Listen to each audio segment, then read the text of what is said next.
What does it mean to go too far? Do you have a hard and fast rule when you're writing horror for children? It's funny because sometimes I'll get feedback from editors and they're like, we need you to do bad things to your characters. You haven't gone far enough. And I'm like, really? And Shadow House is one example of that. They were like, we need you to kill somebody. I was like, okay. And then there'll be other times where like I'll just write. I'll write and see what I can get away with. I mean, there's not going to be any kind of like adult material in there. Like I mean, I just feel like I sort of have a sense of like where you draw the line. I've gotten some feedback to pull back on certain things that have to do with like one of the things in Ghost in well, I won't say the title of the book, but a character passes away in one of my books, a major character, and I wrote a grieving family scene after this character passes, and out of all the scary things that happen in the book, like the editor was like, the grief is too much.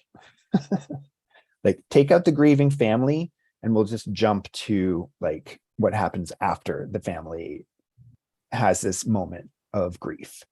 And I was like, that's really interesting. I was like, I never considered that. Like, that might be the traumatic aspect of what happens, or what a young reader might be able to sort of ingest. Like that might be what is too much. And then sometimes it's, a little bit of like blood, gore, guts. You just kind of have to reframe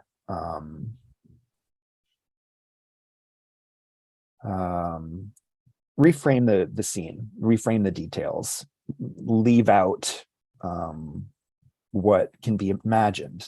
And sometimes that's even worse, like vaguely describing a monster who might be holding something bloody or whatever. Like, let the audience fill in the gaps. I've found to be a pretty good rule for getting away with scary stuff for kids. And I like, trust me, I don't want to traumatize anybody. I don't want somebody coming away from my book feeling like they feel hurt or anything like that. My experiences reading scary stories when I was a kid, like, oftentimes were very comforting and cozy. John Beller's books were very cozy. They always ended with like the main character having a hot chocolate by a fire with a beloved elderly friend or family member. I don't necessarily go there, but I do try to leave the characters at least in the end of the novels, and Amelia too, in a place where there's even just a tiny little spark of hope for them. I don't know. That novel that killed that major character, I've gotten a lot of letters from kids and readers who were like, why did you do that? I had to sit there with my mom and come up with a new ending, like where the person survived. And it made me question, like, maybe I shouldn't have done it, but I did it for a reason. Like, in terms of like the long game that I'm playing, I was like, if everybody survives in every single one of my books, I was like, then and you're a fan and you're reading them, like, and then you just expect everybody to always be okay in the end. And I was like, that lowers the stakes. Even if I was like, I have to do it at least once. I was like, I have to do this bad thing to a character at least once so that if you are a fan and you're reading through the catalog and you encounter this book and you're like, oh no, nobody's safe, then you know you can continue reading my books as they come out if I'm lucky enough to keep publishing them, and like always wonder, like, is the main character going to come out okay in the end? So Well, hopefully they read that book as number 2 or 3 in the read, and they're yes, reading and not the last one. They're like, yeah, oh, I'm safe. And or then now I am shook, but I've read the last book, so that I have nothing to do the with the shookness. the shookness, yes. But yeah, no, it makes sense. You have to demonstrate that you're willing to kill the hostage occasionally, or how they're going to take you serious. That makes sense. Yeah, and it's weird because these are for kids, and I don't want to hurt any children, scar them psychologically or mentally. But the thing that I've learned about these kinds of books is that, either you're a kid who didn't know that you liked scary stories and you pick one up and you're like, oh, I like books. I didn't realize I liked books. Or you're a long-term fan of scary stories, and so they're used to it, or like they're just not for you. Like, you don't want to put yourself in a situation where you're feeling anxiety from like entertainment. And there's tons of people out there who I talk to are like, I just don't like them. I don't like scary stories. I will never read one of your books. And like, that's fine. You know yourself. So ultimately, like, if you're one of those kids who's like, this is too much for me. Like, I've never met a child who's been like, this is too much for me, but I have to finish it. It's too much for me. I'm closing it and I'm putting it aside. Maybe I'll come back to it one day. Maybe I never will. But like, that's kind of the great thing about books is you can close them and stop reading them. And then you don't have to be in that scary situation anymore. So I pushed back on when Ali Malenika was here. She said something similar, was that you put the book down and it's over. And I disagree a little bit. That's the nice thing, the nice creeping, insidious thing about horror fiction. oh yeah. If it gets scary enough before you put it down, it's there. You're going to carry that. Oh, for sure. I don't think that's a bad thing. I think that will make you a more interesting person, a more nuanced person who sees things. It's good to be shaken up once in a while. I 100% believe that. I think no, there is no safety, even if everybody lives. Okay, you get to the ending where they're all having hot chocolate, but if I read enough of this and you get dark enough before that, I know that it could have gone another way. And just the fact that I had that thought, it still happened, even if it didn't happen. You know what I mean? Yeah. And that's how books work. That's how stories and literature, fiction, nonfiction works. It's like, gets into your head sometimes and makes you think, and for better or worse, sometimes it changes you. No, and you're right. Like, even if you put a book down, the thing that scared you in the first place isn't just going to evaporate from your head. However, this is one of the things that when I talk to schools and libraries and students, I mentioned this elsewhere as well. I will show the kids this GIF that I found of these. Basically, the image is a very dark hallway with a light at the end, and there's a doll standing in the middle of the hallway. Super creepy looking. These two kids, they can't be more than like 10 years old. They come around the corner, both freeze when they see the doll. One of the kids like books it back in the other direction, disappears. But his friend races forward, kicks the doll in the face, and the doll goes flying. And I think it's a perfect representation of like the two, like these two kinds of readers. It's like you face your fears or you run away. And both are absolutely valid. I'm not saying like you encounter something scary, you go and like punch it in the face. Sometimes the best course of action is to run away. But I do usually tell the audiences of when I'm showing them this, I'm like, I want to believe, I like in like a half-hearted, like sort of like silly kind of way, like tell them like, pretty sure that the kid who went forward and kicked that doll in the face has read some of my books, because ultimately, like, that's what scary stories can do. I feel like they can make you, like, they sort of teach you how to be brave. Like, if you can you scan through this terrifying chapter of, like Ali Melanenko's book, This Appearing House, where horrifying monsters exist. You get through those chapters, you get through the journey that you go through with the main character Jack, who is not only seeing monsters on the outside but fighting monsters in her own head and fighting monsters in her own body.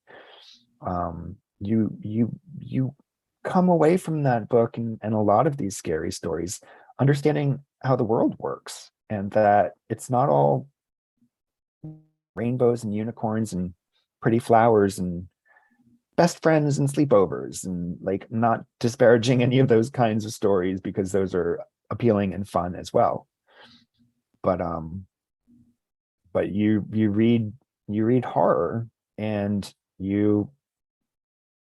it changes you, and I don't think it's necessarily a bad thing. I mean, it would be if you were going to live in a perfectly safe world where nothing bad ever happened and you were never going to have to deal with adversity. It was just going to be sleepovers and hot chocolate forever. Well, why have you taken time and read this nasty story? But if you're going to live in a world like the one most of us are, where we are going to encounter some of this stuff, I think it's a mistake to go through even your early childhood and never test those waters a little bit. You don't have to go, you don't have to start in the deep end of the pool. You don't have to wake up and read Nietzsche one day at age 6. You can wade your way in one toe at a time slowly. Start with Benicula, start with some early R.L. Stein, then get your hands on some damn Poblocki, some yes, there's levels of fear, layers of fear. Talking about kids now and what they're experiencing and have experienced over the course of the past 25 years, where it start, like, I know this was a problem before Columbine, but, like, active shooter drills, at, like, like, the amount of scary things that are coming at us at all times from the media, and like we were talking earlier on, like, you know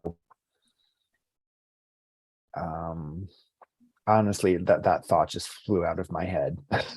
So you can cut that part out. Right. The idea that the child has to go to school, and when I teach, I've done active shooter drills. It's terrifying. You have to, because what you come to realize just in the drill that we had somebody who walked around with a gun that shot little ping pong balls. I couldn't dodge the ping pong balls. I'm not dodging bullets. Oh my gosh, that's a thing that you had to do?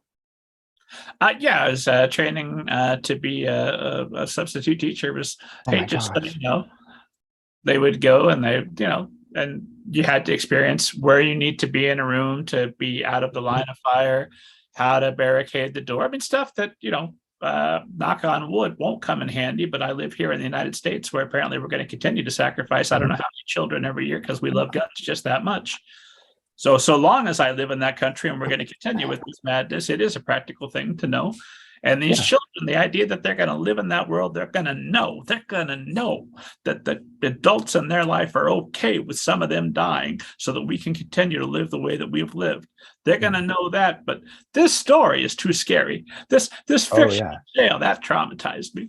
Well, it's funny. I went up to Saratoga Springs here in New York State a couple weekends ago to go on a ghost tour of like a historic ghost tour of the city, and ended up at this bookstore called Northshire Books, Saratoga.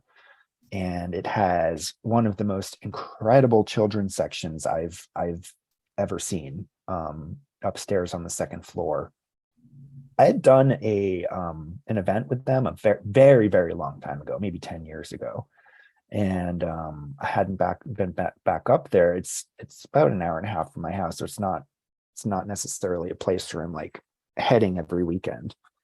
But I walked in there and, um, when I started, just to flash back a little bit, when I started working on The Stone Child, my first book, there were a few middle grade scary titles floating about. Brad Strickland was still making books based on the John Bellers characters, and of course long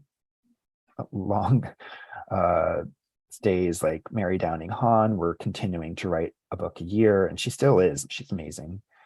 And many more. Jonathan Auxier was doing The Night Gardener, and Adam Gidwitz with Tale Dark and Graham. Like all of these sort of like had elements of scary stuff going on, but they weren't pervasive like at that time in terms of trade books. Like they existed, but it wasn't like a focus. And when I walked into the children's section at Northshire, like almost every title I was seeing faced out, or like, maybe it's the time of year, but like there were so many middle grade horror novels. I was like, what happened? Like horror exploded. And the more that I'm talking to teachers and educators, librarians, they're like, we cannot keep scary stories for kids on the shelves. They're checked out immediately, and they're asking for more. Like on Twitter, like people asking like, what some more titles we can get into our library? Like the kids are blowing through them. And I think it speaks to what's happening in this country right now, and this world. It's like, and like what I said, like how that kid rushing forward and kicking the doll in the face, like kids are trying to learn how to cope with their own anxieties and fears. And I think these books are helping. And I think people, like, unfortunately, we've gotten to a point where it's necessary for us to be able to share these kinds of stories with young people so that they can process trauma. They can process the scary thoughts that go through their head at night or at school during a test, or having even on a simple level of like just being a kid and having an argument with your friend. Like that can be a scary thing. And a lot of these books are metaphors for those kinds of real life events that kids are dealing with. I think it's amazing that publishers and bookstores are sort of opening their eyes to seeing like how very powerful and popular these books can be. Like post Goosebumps, which I sort of like missed in the 90s. I was a little too old for that. Like there was that surge in horror in the 90s, and there was that surge in horror in like the 70s and the 80s. It goes in these waves, and I feel like we're definitely at the top of a wave right now with this particular genre. No, that makes sense. You can't kick all of the gun lobby. You can't kick systemic corruption on our political level that allows these guns continue to be ever present. But a creepy doll in a hall, you can kick that. Mm-hmm. you can have that moment of catharsis, or if you can put it all into one monster, you can maybe beat the monster.